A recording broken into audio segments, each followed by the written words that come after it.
It was a pretty solid year for the SMU Mustangs last season, and a somewhat new head coach Rhett Lashlee looking forward to 2023, as this could be a year where SMU could really contend for the American Athletic title. They got a lot of talent to do so. However, there are some pieces that need to be replaced. They may be able to replace that, as they got 26 transfers coming into this program. So is this an SMU football team that can compete, contend, and maybe even win the American Athletic Conference? Or is this a team that's going to need a little more time to build up under Rhett Lashlee? What's up, Tailgaters? My name is Tailgate Nate, and welcome to my channel, previewing, predicting all 133 FBS level college football teams this summer, which means I'm doing your favorite team. So hit the subscribe button and ring the bell so you know when that video gets uploaded. But if you'd like to do so, you can support my channel in more ways than just that. You're doing one by watching the video, so you might as well like, comment, share, and anything else to help interact and support the channel that you're willing and able to do. I appreciate all the growth and support the channel has seen this summer. Thank you guys so much. But enough about me. Let's talk about Rhett Lashlee's SMU Mustangs for the 2023 season. But in order to do that, we got to know how we do things around here. Well, first we go through a roster overview and look at who the team lost, who's coming back, and who's coming in through the transfer portal and recruiting class. There are going to be a lot of names on the roster overview sheet that we will see it in 1 second. And we're also going to go through the Mustang football schedule, give it a game-by-game preview and prediction. So without further ado, let's talk about the Mustangs here in 2023.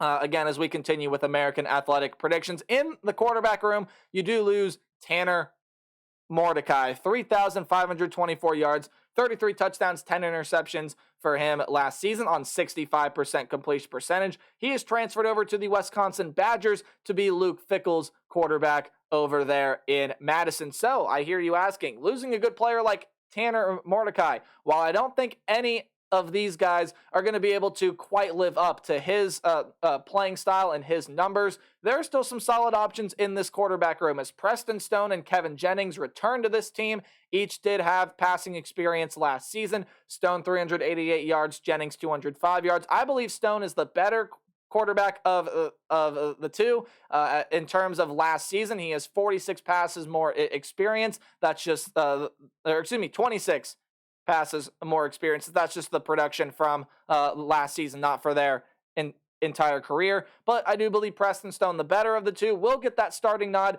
And you also get a really interesting transfer coming in Alex Padilla over from the Iowa Hawkeyes. And again, that offense was abysmal last year. Alex Padilla over his Hawkeye career did not show a whole lot to boost any sort of confidence. So I believe it'll be Stone and Jennings really battling it out for that quarterback position, unless, again, maybe Alex Padilla comes out of nowhere and wins that job. We're going to move through the rest of these names here pretty quickly, but in the running back room, you do lose Trey Siggers, but you do return Tyler Levine, who was your leading rusher last year at 642 yards and 10 touchdowns, as well as guys like Velton Gardner and Kamar Wheaton, who were the second and third leading rushers on this team last season, as well as getting some transfers coming over.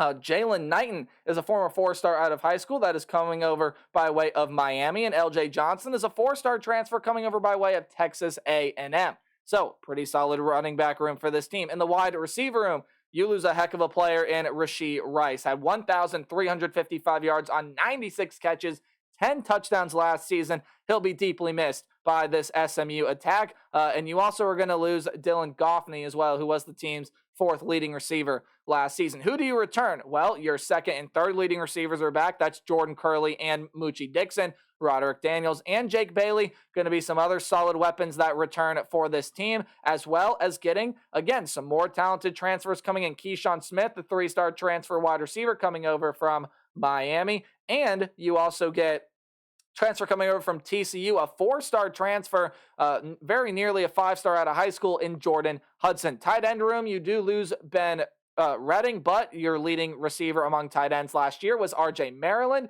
He comes back, 296 yards, 6 touchdowns for him last season. Nolan Matthews-Harris and some other names will highlight that tight end room. And on the offensive line, Jalen Thomas is gone, but Justin Osborne, Marcus Bryant, Branson Hickman return, and then Ja'Kai Clark, Logan Parr, and Hiron White come in to that offensive line room. This is a team with a lot of speed offensively, and if they can nail that quarterback situation with Stone, Jennings, maybe even Alex Padilla, although I doubt it, this is going to be a very good SMU offense. What do they have defensively? Well, I'll tell you, they do lose quite the substantial pieces defensively from last season, as Junior Aho and Gary Wiley are going to be leaving that defensive line. Wiley had 33 tackles and half a sack last season. And when you look at Junior Aho, 23 tackles, 2 sacks. So you lose some pretty solid production on the defensive line. However, Nelson Paul was your leading tackler among defensive linemen, did have 5 sacks, which led the team, 44 tackles. That makes him a top 5 tackler on this team last year, as well as Elijah Chapman and DeVary Levelston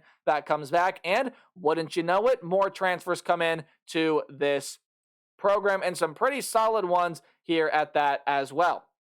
Taking a look at who they are. Lost my place. There we go. Elijah Roberts comes over from Miami, as does Jordan Miller. A couple 3-star transfers there on the defensive line. Linebacking room. Well, your leading tackler in Jimmy Phillips is gone at 85 tackles, a sack, 5 pass defended last year. Your second leading tackler in Isaac Slade Matautia. Apologies if I said last name wrong. 3 sacks, 66 tackles last season. And then Shannon Reed, 59 tackles, a sack, 2 interceptions for the team last season. That's your 3 leading tacklers out of the linebacker room from last year. All of them are gone. So who does come back? Well, Jaquandis Burns, Cameron Farrar, and you get a transfer and Walker Ahmad that comes over to this program as well. He's coming over by way of Liberty. That's Liberty University in Virginia, Liberty College. Forget what they call it over there, but Liberty, the Flames. Defensive back room, Nick Roberts, Armani Johnson, Roderick Roberson are going to be gone. Roberts is the team's 3rd leading tackler, 3 interceptions last season. Jahari Rogers had 2 interceptions last season, and then Roberson, pretty solid player there.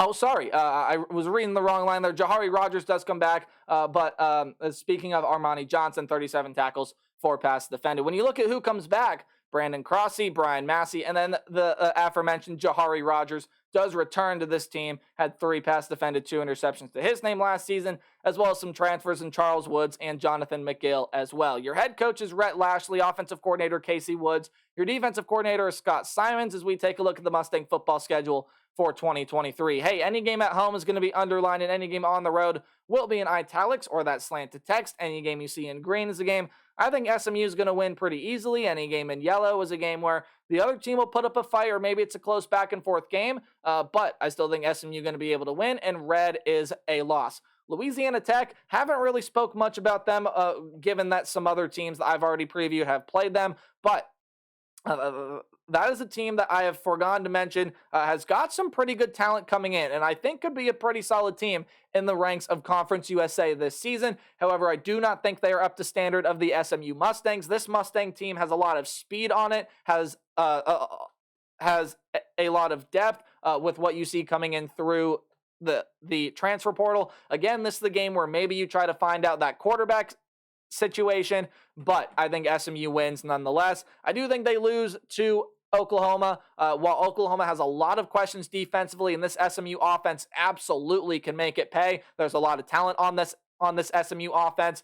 Quarterback play, I'm not necessarily worried about it, but I think it'll still need a little bit of time to get going, especially early on in the season. And Oklahoma offensively is dynamic as well. With Dylan Gabriel, he's got a lot of weapons around him. I think Oklahoma, and while, again, I said there are questions about that defense, I have faith it gets at least somewhat better from last season. So a slightly improved defense to maybe even a dramatically improved defense. And what I think is going to be an offense that'll just simply put up more points in this game in Norman. Oklahoma wins in week 2. SMU should get a pretty easy bounce back win, though, against Prairie View A&M in week 3 before the battle for the Iron Skillet. This time it's on the road against TCU, and this was the Cinderella story to end all Cinderella stories last year. Nowhere even near the playoff conversation. This team made it to the national championship in SMU former head coach Sonny Dykes' first season. And I think this team, even with all they lost, Max Duggan, Amari DiMercado, Kendre Miller, Quentin Johnson, Travius Hodges Tomlinson, D. Winters, with all of that is gone, I think there's still some pretty solid talent on this team. Chandler Morris returns at quarterback. He's got some good weapons around him defensively. I think they got some good pieces that were waiting in the wings last season.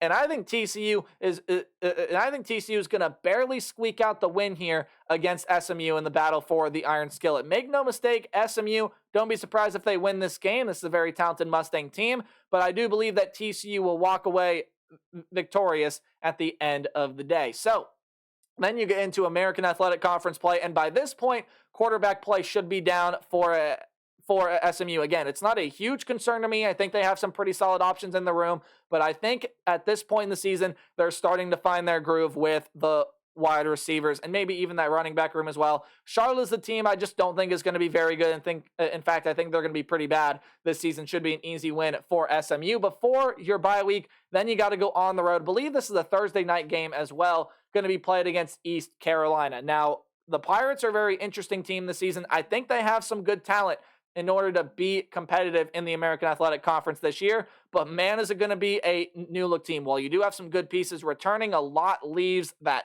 secondary. Holton Ahlers, Keaton Mitchell, a lot of good wide receivers leave that room as well. Offensively, I just don't know if they're going to be able to keep up with the likes of the SMU Mustangs with all that they lost. So SMU, on terms of offensive prowess, I think going to be able to get through that defense, especially that secondary that may have most things figured out by this point, but SMU going to be able to beat East Carolina. However, I do see one game on the road tripping them up. There are some very interesting road games for SMU this season.